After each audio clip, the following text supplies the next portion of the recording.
Kaiweets has sent us their new smart digital multimeter offering, the model KM601S, which appears like it's going to be an improvement over the last one. But let's open it up and take a look.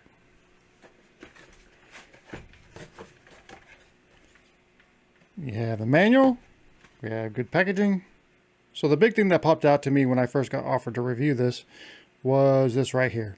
True RMS 10,000 count, which is pretty high resolution for an entry-level meter. That is actually excellent. Most of your entry-level meters are not going to be able to distinguish between low resistance lines and high resistance lines. This one will apparently do a better job of that. First impressions are, it looks pretty similar to the last one. They seem to be keeping the same general aesthetic. I don't have the other one. I gave it away to a friend. I don't regret having given it to a friend, only that I can't really compare them on screen. Let's see what else is in the case. Look like reasonable meter leads. Charging cable. Thermo probe. See if we have a charge or if we're going to charge it. That is one thing I really love about their meters. This big screen is just so easy to read, and it's good in low light situations. Let's go ahead and stick our leads to this. So right off the bat, this meter has one of the coolest beginner functions you will ever see. It tells you exactly where to stick your leads when you're in auto, but it also does it for each mode that it can be in. So let's go to amperage. It's lighting up which holes you need to stick your meter leads to. Amazing. And when you change mode, it does it again for each mode.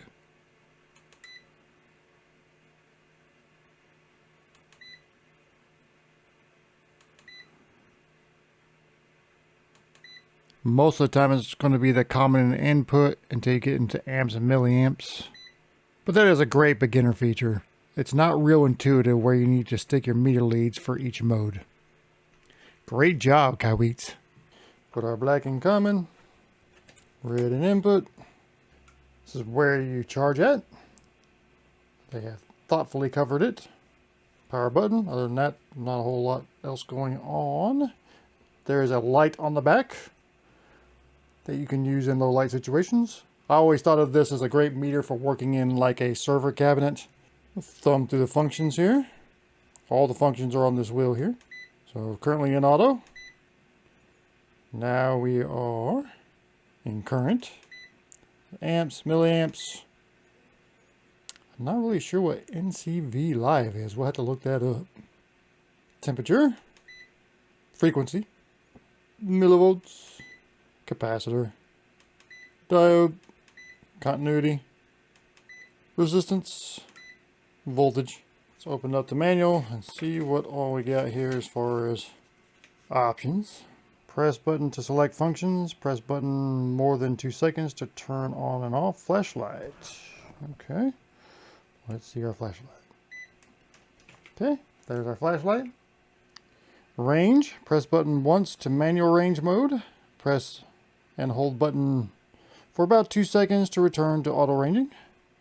So the range button moves your decimal. Pretty cool. So that function only works in voltage, resistance, and milliamps. Min and max. Press the button to capture the maximum, minimum value in manual mode. Press and hold the key for about 2 seconds to return normal measurement. That can be useful in some applications, usually not in most of my applications. But if you're in engineering, stuff like that is important information. That function only works in capacitance, frequency, duty ratio, temperature, NCV live test, which I still need to figure out what that is. So this is data holding. Press once to turn on off data holding. Press for about 2 seconds to turn on off relative value measurement.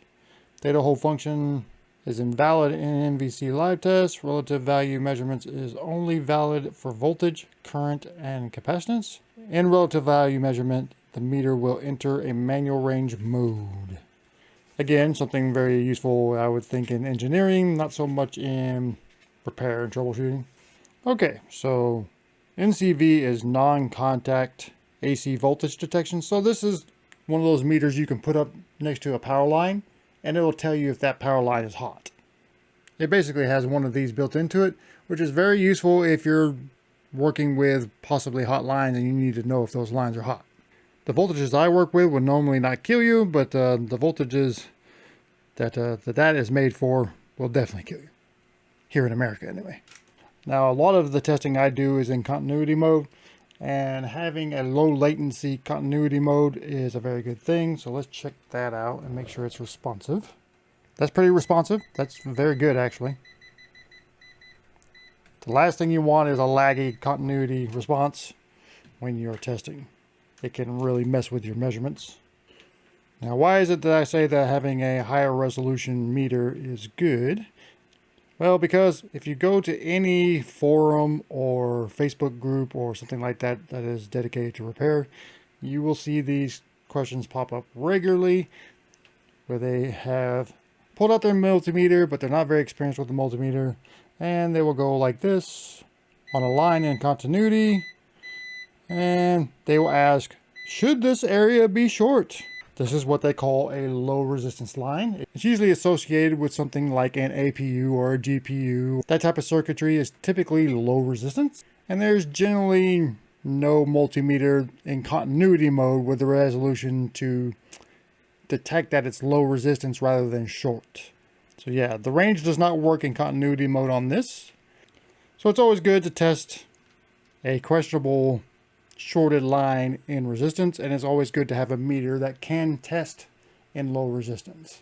And this meter can do that for a very reasonable price compared to, say, a professional grade high resolution meter. If you know how to inject voltage, you definitely don't want to be doing that random areas on the board that you don't have properly identified. Fortunately, I don't have too many like random parts laying around anymore.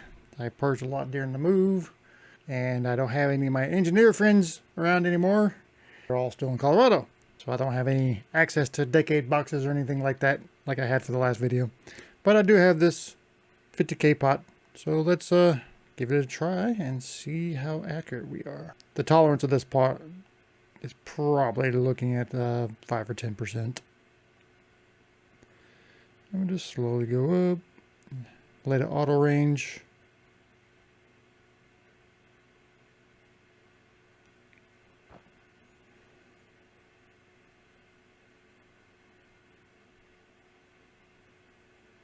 It's maxing out at 46.6, which is well within, I believe, the 5% range, actually. Seems pretty accurate.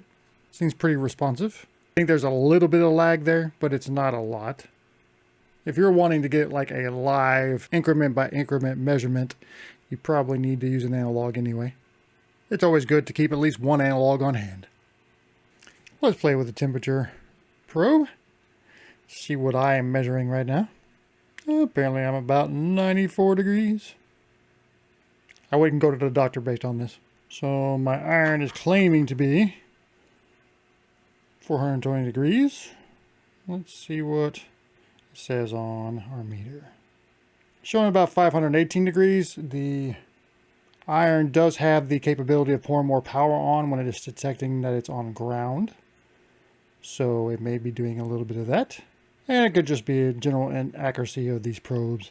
These probes are not like high calibration units. They give you a general temperature range, and they're usually fairly close, but they're not usually dead on. But still handy to have. I wouldn't calibrate your iron by it.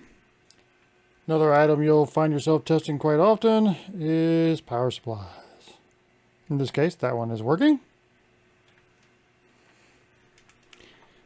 It's not always a board problem. So I know this power supply is bad, and it is giving me all sorts of indications that it's bad. So overall, I don't think there's much to dislike about this little meter. I don't generally use these handheld meters because I have my benchtop meter.